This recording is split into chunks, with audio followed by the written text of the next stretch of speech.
Welcome back. Court round up देख रहे हैं आप। नीट यूजी पेपर लीक मामले में चार्जशीट का कोर्ट ने संज्ञान लिया। राउज एवेन्यू कोर्ट में 13 अगस्त को इस मामले पर सुनवाई होगी। सीबीआई ने 13 लोगों के खिलाफ चार्जशीट फाइल की है। 20,000 पन्नों की चार्जशीट दाखिल की गई है। यश यादव, दिनेश बिवाल समेत सभी आरोपी न्यायिक कस्टडी में हैं। यूजी पेपर लीक मामले में आपने देखा होगा देश में भी आक्रोश था और इस पूरे मामले को लेकर एजेंसीज भी काफी ज्यादा सतर्क रही। खुद central bureau of investigation CBI इसमें इन्वॉल्व और राउज एवेन्यू कोर्ट में अब 13 अगस्त को इस मामले पर सुनवाई होगी। तो ये बड़ा मामला है, देश की निगाहें इस पर है। मेरे सहयोगी गोपाल कृष्ण मेरे साथ इस वक्त लाइव जुड़ चुके हैं। गोपाल जी, एक बार विस्तार से बता दे, चार्जशीट को लेकर क्या कुछ फाइलिंग की गई है, क्या कुछ उसमें इंपॉर्टेंट पॉइंट्स अगर आप तक वो खबरें पहुंचे तो प्लीज बताइएगा।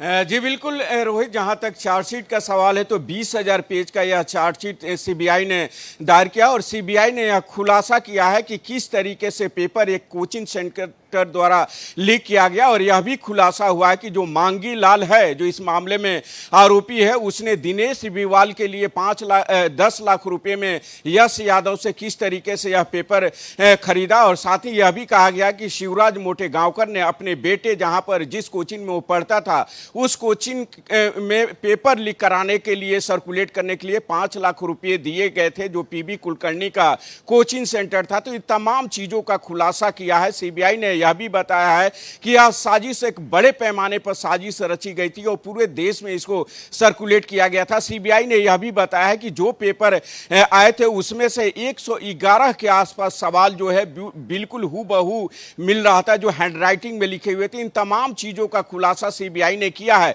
वहीं सीबीआई की चार्जशीट पर राउज एवेन्यू कोर्ट ने आज संज्ञान ले लिया है। चार्ज पर जो आरोप लगे हैं, जिन जिन धाराओं के तहत जो यह चार्जशीट फाइल की गई है, उन धाराओं के तहत अब लगे आरोपों पर कल से सुनवाई शुरू होगी।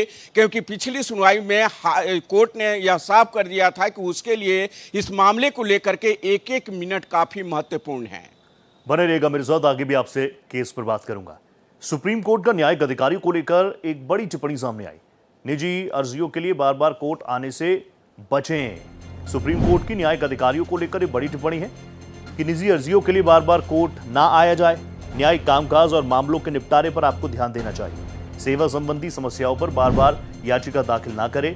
ऑल इंडिया जजेस एसोसिएशन ने एक याचिका दायर की थी। याचिका में व्यक्तिगत राहत देने की मांग की गई है।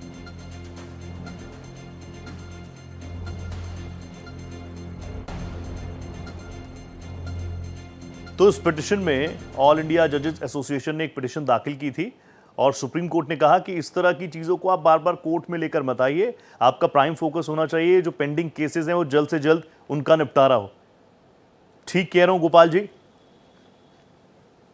जी बिल्कुल रोहित, आपने सही कहा। जजेज एसोसिएशन की तरफ से और बाकी कुछ निजी जो निचली अदालत के जज थे, उन्होंने अर्जी दाखिल की थी। जिस अर्जी पर सुनवाई करते हुए सीजेआई सूर्यकांत ने यह बड़ी टिप्पणी की है और कहा है कि जजेज को कोर्ट में रहने के बजाय अदालत के गलियारों में घूमते हुए देखना यह ठीक नहीं है। उनका फोकस है केस के निपटारे में होना चाहिए, मामले की सुनवाई में होना चाहिए। जिस पर जो है याचिकाकर्ता की ओर से पेश वरिष्ठ वकील विकास सिंह ने कोर्ट से कहा कि जजेज यहां पर नहीं आए हुए हैं, उनके तरफ से वकील पेश हुए हैं, वकील उनकी दलीलों को रख रहे हैं।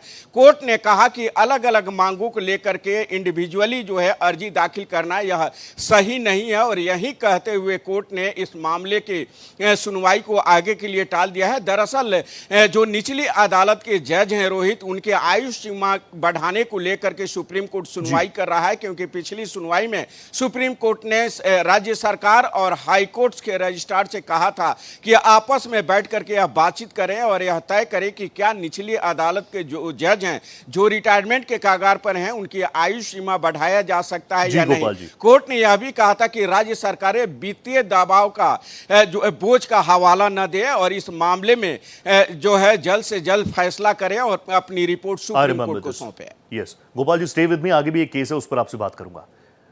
मथुरा के श्री कृष्ण जन्मभूमि ईदगाह विवाद में सुनवाई जो है वो टल गई है। इस याचिका पर सुप्रीम कोर्ट 2 सितंबर को सुनवाई करेगा। इस मामले को वापस हाईकोर्ट भेजने के पक्ष में है सुप्रीम कोर्ट। मामले में हिंदू और मुस्लिम पक्ष दोनों दलीलें दे चुके हैं। शाही ईदगाह का 2.5 एकड़ एरिया मस्जिद नहीं है, ये हिंदू पक्ष आज से लंबे वक्त से कह रहा है। हिंदू पक्ष की याचिकाएं सुनवाई योग्य नहीं है, ये मुस्लिम पक्ष कह रहा है। तो दोनों पक्ष अपनी अपनी दलीलें कोर्ट के सामने रख चुके हैं। गोपाल लगातार मेरे साथ बने हुए हैं। गोपाल जी, दोनों ही पक्षों को सुना है कोर्ट ने, क्या इंडिकेशंस मिल रही हैं आपको?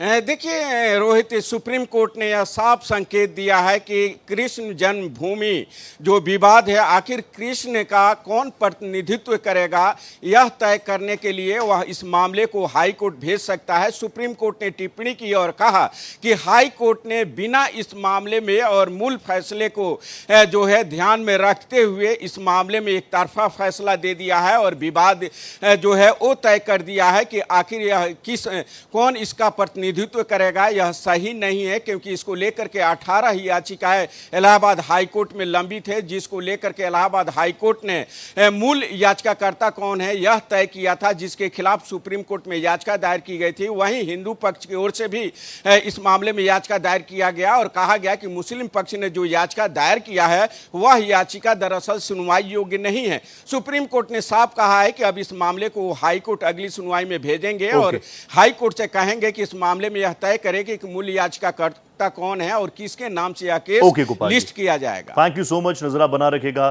बहुत बहुत धन्यवाद।